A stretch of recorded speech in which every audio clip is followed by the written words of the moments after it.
어느 교회에서요, 담임 목사님이 설교를 하고 있었습니다. 설교를 하고 있는데 어떤 집사님이 졸고 계신 거예요. 그래서 이 목사님이 화가 났습니다.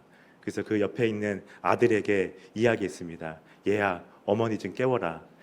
그러니까 그 아들이 이렇게 대답합니다. 목사님이 엄마 재워놓고 왜 저보고 깨우라고 하세요? 누구 책임일까요? 누가 그러더라고요. 이 집사님이 설교 초반에 졸았으면 집사님 잘못이고, 설교 중간에 졸았으면 목사님 책임이다. 이런 이야기를 하더라고요. 오늘 귀한 시간에 조는 분이 없기를 소망합니다.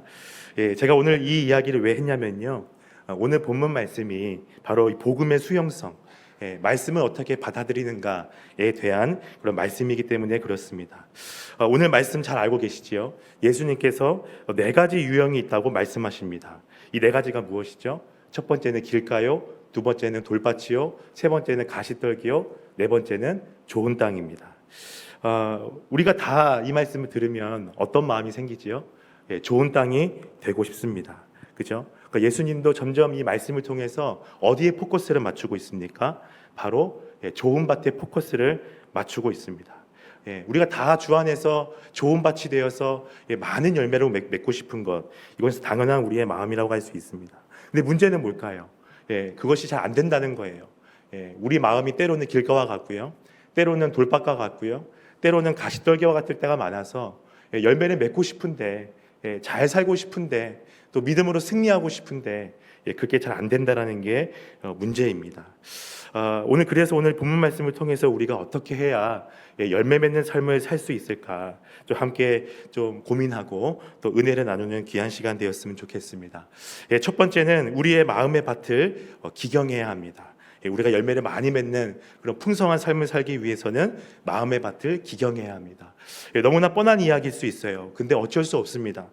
좋은 열매를 맺기 위해선 좋은 열매를 맺을 수 있는 그런 환경을 조성해야 된다는 것입니다. 오늘 본문에서 예수님도 어디에 포커스를 두고 있습니까? 바로 밭에 포커스를 맞추고 있습니다. 밭이 중요하다는 거예요.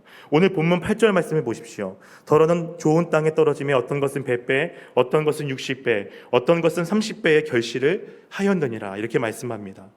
씨가 좋은 땅에 떨어지니까 100배의 결실을 맺는 거예요. 그죠?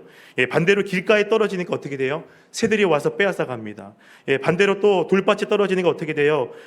싹이 나는 것 같은데 또 그 속에 돌이 가득해서요, 뿌리를 내리지 못해서 열매를 맺지 못합니다. 또 가시떨기에 떨어지면 어떻게 돼요? 가시떨기에 떨어지니까 가시떨기에 기운이 막혀서 열매 맺지 못한다는 것이죠. 무엇을 의미할까요? 밭이 중요하다는 거예요. 제가 딸이 둘이 있습니다. 6살, 8살 딸이 둘이 있는데요, 제 눈에 너무나 이뻐요. 너무나 이쁘고 너무 사랑스럽습니다. 말도 얼마나 잘하는지 또 얼마나 똑똑한지 제가 보기엔 그래요. 그래서 저희 아내랑 이제 막 이야기하면서 서로 이제 티격태격합니다. 날 닮아서 그렇다고, 서로 자기 닮아서 똑똑하다고 서로 이렇게 티격태격할 때가 있어요. 그럼 제가 뭐라 그럴까요? 아니야, 씨가 좋아서 그래. 그래서 날 닮아서 이쁜 거야, 똑똑한 거야, 이런 이야기를 합니다. 그럼 또 아내가 그래요. 아니야, 밭이 중요하지. 아무리 씨가 좋아도 밭이 안 좋으면 못 난다라는 거예요. 근데 제가 최근에 기사를 봤어요. 기사를 봤는데 이런 기사였어요. 자녀의 지능은 주로 엄마로부터 유전된다라는 기사를 봤습니다. 제가 그 기사를 보고 자존심이 상해서 아내한테 얘기를 안 했어요. 옆에 분들에게 이렇게 한번 인사하겠습니다. 밭이 중요합니다. 그러면 우리가 좋은 열매를 맺기 위해서 우리의 마음의 밭을 어떻게 기경해야 될까요? 호세아 10장 12절에 힌트가 있습니다. 우리 같이 한번 읽어보겠습니다. 시작. 너희가 자기를 위하여 공의를 심고 인애를 거두라. 너희 묵은 땅을 기경하라. 지금이 곧 여호와를 찾을 테니 마침내 여호와께서 오사 공의를 빛처럼 너희에게 내리시리라. 뭐라고 말씀합니까? 묵은 땅을 갈아엎어야 된다는 거예요. 사실 상식이죠. 우리가 마음의 밭을 기경해야 됩니다. 돌밭이라면, 길가라면, 가시떨기라면 우리의 마음을 기경해야 합니다. 갈아엎어야 합니다. 그러면 어떻게 우리가 이 마음을 갈아엎을 수 있을까요? 오늘 말씀 중간쯤 보십시오. 지금이 곧 여호와를 찾을 때니 마침내 여호와께서 오사 공의를 빛처럼 너희에게 내리실 것이다. 무엇을 말합니까? 하나님 앞에 나아가야 한다는 거예요. 우리가 스스로 어떻게 마음의 밭을 기경할 수 있을까요? 하나님께서 우리 가운데 오셔서 우리의 마음 밭을 갈아엎으셔야 되는 거예요. 또 하나 중요한 것이 있습니다. 공의를 비처럼 너희에게 내리실 것이다. 공의의 비가 필요한 것입니다. 공의는 무엇이죠? 하나님이 가장 중요하게 생각하시는 가치 중에 하나예요. 공의의 비가 우리 가운데 부어져야 심은 대로 거두고 심은 대로 열매를 맺는 그런 풍성한 삶을 살아갈 수 있는 것입니다. 사랑하는 성도 여러분, 지금 여러분의 마음이 혹시 길가와 같으십니까? 딱딱하게 굳어져 있습니까? 혹은 겉은 괜찮아 보이지만 마음속에 돌들이 가득해서 뿌리를 내리지 못하고 힘든 가운데, 어려운 가운데 계신 분이 계십니까? 혹은 여러분 주위에 가시더기와 같은 유혹이 많아서 시험 당하고 영적 기운을 빼앗겨서 열매 맺지 못하는 분들이 계십니까? 오늘 귀한 시간에 하나님 앞에 나아갈 수 있기를 소망합니다. 새벽을 깨우고 또 금요소녀 집회에 나와서 아니면 골방으로 들어가서 하나님 앞에 우리의 묵은 땅을 그대로 오픈했으면 좋겠습니다.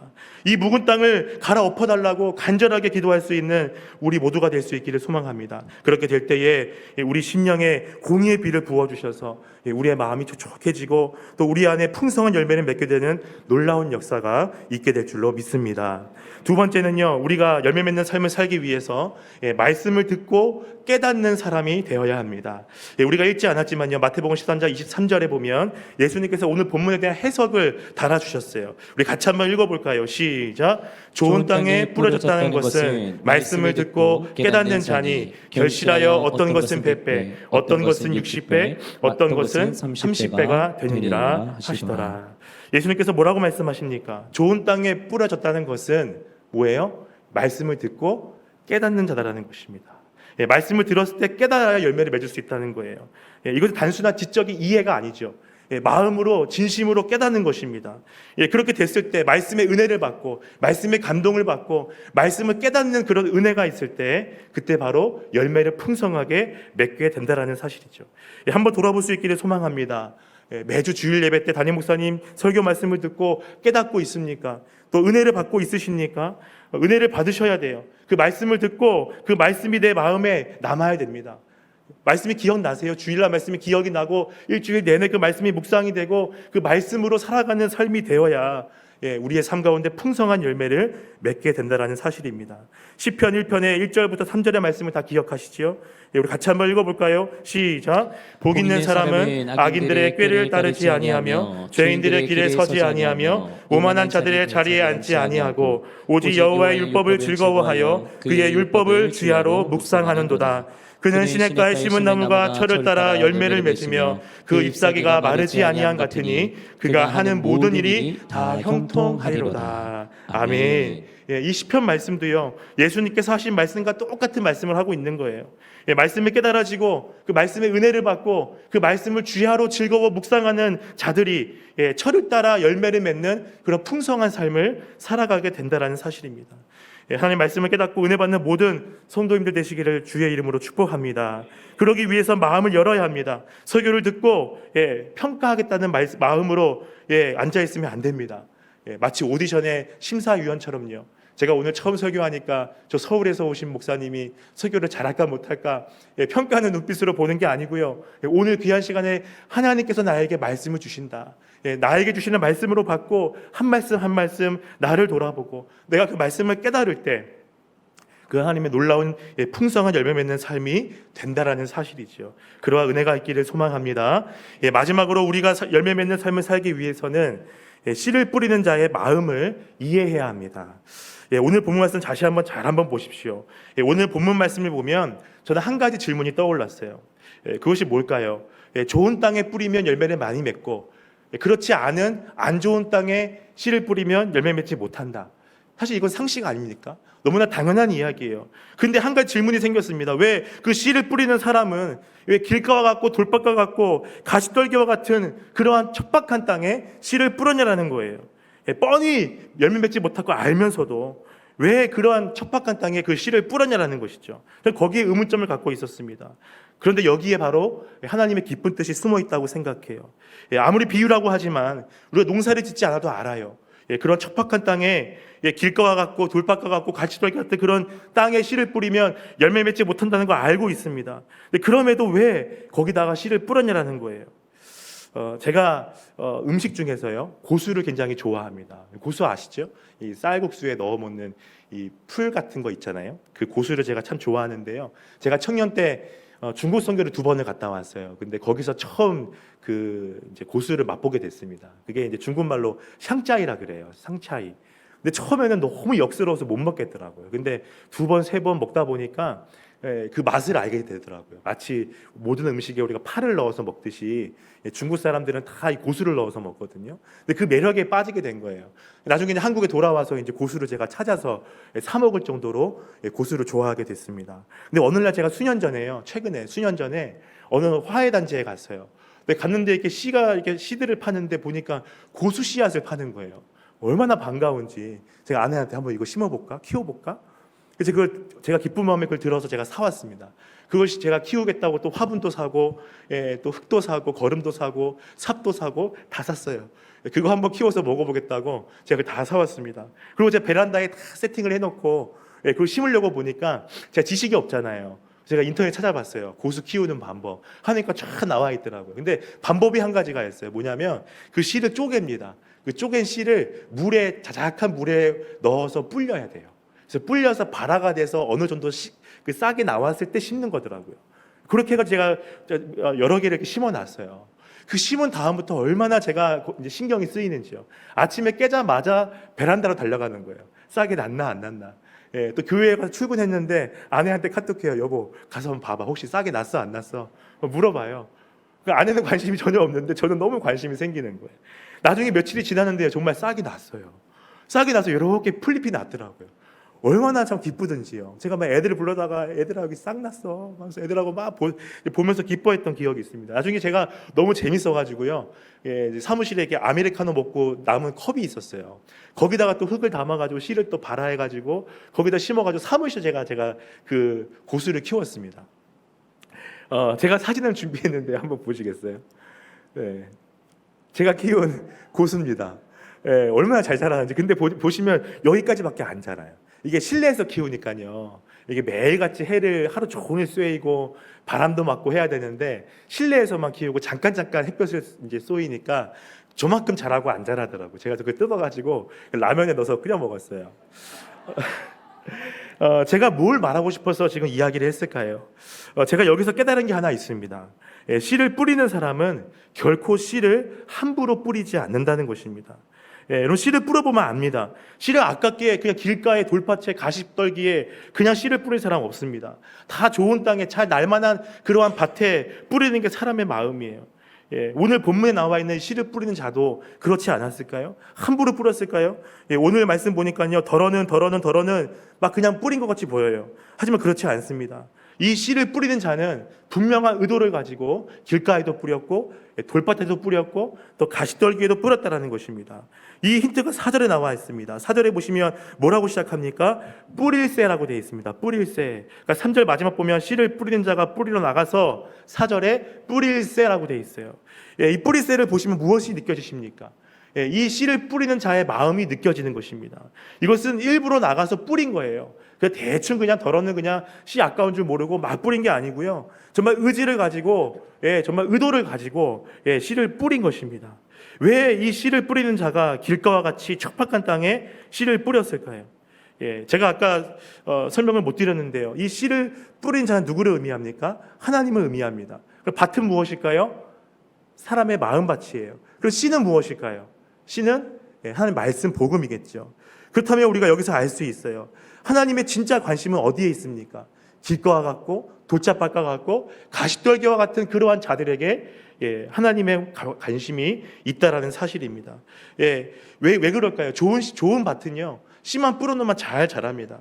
그러나 하나님의 관심은 어디에 있어요? 길가와 같고 돌밭과 같고 가시떨기와 같은 그런 사람에게 관심이 있다라는 것입니다. 왜 그렇습니까? 길가는 뿌려도 안 나요.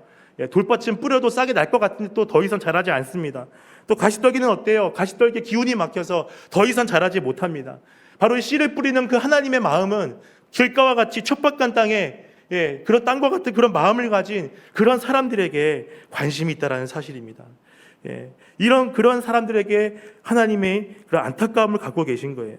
예배 나와도 예배 나오긴 하지만 앉아서 졸고 있는 사람들, 말씀을 들어도 깨닫지 못하고 맨날 시험에 빠지는 사람들, 여러 가지로 어려운 가운데 그 말씀을 이해하지 못하고 은혜 받지 못하고 날마다 힘들어하는 사람들, 그러한 길가와 같고 돌밭과 같고 가시떨기와 같은 그런 사람들에게 하나님의 마음은 그들에게 있다는 사실 우리가 기억해야 될 줄로 믿습니다. 프랑스 작가 장지오노라는 사람이 쓴 소설이 있어요. 나무를 심은 사람이라는 책이 있는데요, 그 책을 알고 계신 분들도 계실 것입니다. 그 책에 보면 어떤 젊은이가 나와요. 주인공인데요, 그 젊은이가 프랑스 프로방스의 어느 마을에 여행을 갑니다. 가보니까 황무지예요. 나무 한 그루 없고요, 풀 하나 없고요, 물도 없고요, 너무나 척박한 땅이에요. 근데 거기서 누구를 발견합니까? 엘지아르 부피에라는 어떤 한 노인을 만나게 됩니다. 근데 그 노인이 보니까요, 강아지 한 마리를 끌고 주머니를 하나 들고 꼬챙이를 들고 뭘 하고 있어요. 이렇게 가서 물어보니까 뭐 하고 있냐면 꼬챙이로 땅을 파가지고 도토리를 심는 거예요. 나중에 그 사람에게 물어봤습니다. 노인에게 물어봤습니다. 물어보니까요, 이 노인이 3년 동안 매일 100개씩 도토리를 심었다는 거예요. 근데요, 문제는 뭐냐면 도토리 100개를 심어요. 그러면 그 중에 10개가 날까 말까래요. 싹이요. 근데 싹이 나면요, 그 중에 10개 중에 또 절반 이상은 다람쥐가 파먹고 혹은 환경이 안 좋아서 또 열매 맺지 못한다라는 거예요. 그럼에도 이 엘지아르 부피에라는 노인은 3년 동안 계속해서 자신의 재산을 팔아서까지 날마다 도토리를 사서 그 씨앗을 선별해서 매일같이 그 황무지에 도토리를 심었다라는 사실입니다. 알고 보니까 아내를 잃었어요. 자식을 잃었어요. 혼자예요. 근데 이 엘지아르 부피에는 사명감을 가지고 매일같이 도토리를 심었다라는 것입니다. 나중에 시간이 흘렀습니다. 10년이나 시간이 흘렀어요. 이 청년이 그 땅에 다시 한번 가보고 싶었습니다. 어떻게 됐을까 궁금했어요. 그래서 10년 뒤에 그 땅을 찾아갔습니다. 어떻게 됐을까요? 그 땅이 황무지 같았던 그 땅이 숲이 생기고요, 다시 시내가 흐르기 시작했고요, 사람들이 찾아왔고요, 새들이 지저귀고요, 너무나 아름다운 그런 마을이 되었다는 사실입니다. 사람들은 이야기했어요. 야, 참 신기하다. 자연은 신기하다. 어떻게 저렇게 자연스럽게 어떻게 그렇게 숲이 회복되었을까? 라고 이야기합니다. 마치 자연의 변덕처럼 그렇게 생각한 것이죠. 하지만 엘지아르 부피라는 그 노인이 한평생 수십 년 동안 그렇게 고집스럽게 도토리를 심었던 그 결과였다는 사실을 사람들은 몰랐던 것이지요. 저는 이것이 하나님 아버지의 마음이 아닐까 생각합니다. 오늘 본문에 씨를 뿌리는 자의 마음이 이와 같지 않을까 생각합니다. 길가와 같고 돌밭과 같고 가시떨기와 같이 열매 맺지 못하는 우리의 삶 가운데 오셔서 우리를 포기하지 않으시고 고집스럽게 계속해서 말씀의 씨앗을 뿌리시는 그 하나님 아버지의 마음, 우리가 이 하나님 아버지의 마음을 깨닫게 될 수 있기를 소망합니다. 그럼 어떻게 될까요? 오늘 본문 말씀을 통해 하나님 아버지의 마음을 이해해야 합니다. 그 마음을, 아버지의 마음을 갈구해야 합니다. 그 아버지의 마음을 알게 허락하여 주시옵소서. 저희 누님이 하나 계세요. 3살 위에 누님이 계신데요, 어렸을 때부터 좀 가정에 굴곡도 있었고 아버지 사업도 실패하시고 어려운 가운데 또 아버지한테 상처가 있었어요. 그래서 참 마음에 상처가 많은 그런 누나였어요. 근데 다 저랑 누나는 다 모태신앙인데 아버지 때문에 교회를 떠나고 또 학교도 일부러 지방으로 가더라고요. 그래서 항상 참 힘들게 살았습니다. 근데 그 마음에 너무나 길가와 같고 돌밭과 같은 그런 마음이었어요. 근데 저희 어머니가요, 저희 누나를 포기하지 않았어요. 저는 포기했습니다. 누나 안 될 거야. 쉽게 바뀌지 않을 거야. 근데 저희 어머니는 포기하지 않으시더라고요. 그래서 맨날 같이 전화해서 전화통 붙들고 말씀을 읽어줬어요. 그러면 이제 누나가 어떻게 반응하겠어요? 막 소리 지르고 끊으라 그러고 끊어버리죠. 근데 그래도 하루도 빠짐없이 전화를 걸어서 누나에게 말씀을 들려줍니다. 그 한 달에 한번 집에 들어오면요, 누나 자고 있는 머리맡에 가서 말씀을 읽어요. 누나가 막 듣기 싫다고 막 입으로 뒤집어 쓰고 막 소리 지릅니다. 그래서 저희 어머니가 들어 하면서 말씀을 계속 들려줬어요. 어떻게 됐을까요? 여전히 열매를 맺지 못한 저희 누나가요, 수십 년이 흘렀어요. 결혼도 했습니다. 그런데요, 나중에 저희 누나가 그 결실을 하더라고요. 어느 날 카톡방이 있는데요, 카톡이 왔어요. 뭐라고 왔냐면, 엄마, 그 교회에서 그 교구 목사님이 신방 오신다는데 음식을 뭘로 해야 돼? 제가 그 카톡을 보고 깜짝 놀랐어요. 저희 누나가 신방을 받는다는 것도 놀라웠고요, 그리고 음식을 준비하겠다는 그 마음도 놀라웠어요. 와, 누나가 조금씩 바뀌고 있구나. 옛날에 저희 어머니가 매일 아침에 10시면 카톡으로 말씀을 띄우세요. 근데 어느 순간 누나가 아멘이란 답을 다는 거예요. 있을 수 없는 일이에요, 저희 누나가요. 근데 아멘이라고 답을 하고요. 나중에 저한테 또 카톡이 왔어요. 야, 죄송합니다, 야라 그래요. 혹시 그 찬양집 있냐는 거예요, PDF로. 자기가 구역에서 찬양 그 인도하는 담당이 됐다는 거예요. 그래서 제가 그거를 또 보내줬어요. 그래서 말씀에 결실을 맺어가지고요. 종종 만나면 저희 누나가 본인 교회 담임 목사님 막 자랑을 해요. 말씀이 너무 좋다고 들어보라고. 그러니까 제가 어렸을 때 봐왔던 누나, 항상 상처 많고 삐뚤어지고 사고치고 힘들었던 그 누나의 모습과는 너무나 다른, 정말 조만간 집사 아마 뭐 받을 것 같아요. 너무나 놀라운 기적 같은 일이 일어났습니다. 왜일까요? 고집스러운 저희 어머니의 그 마음이에요. 저는 포기했어요. 저는 안 될 거라고 생각했어요. 저희 어머니는 끝까지 포기하지 않고 그저 그냥 말씀 귀에 그냥 들려주는 그 말씀이 결실하더라는 것이지요.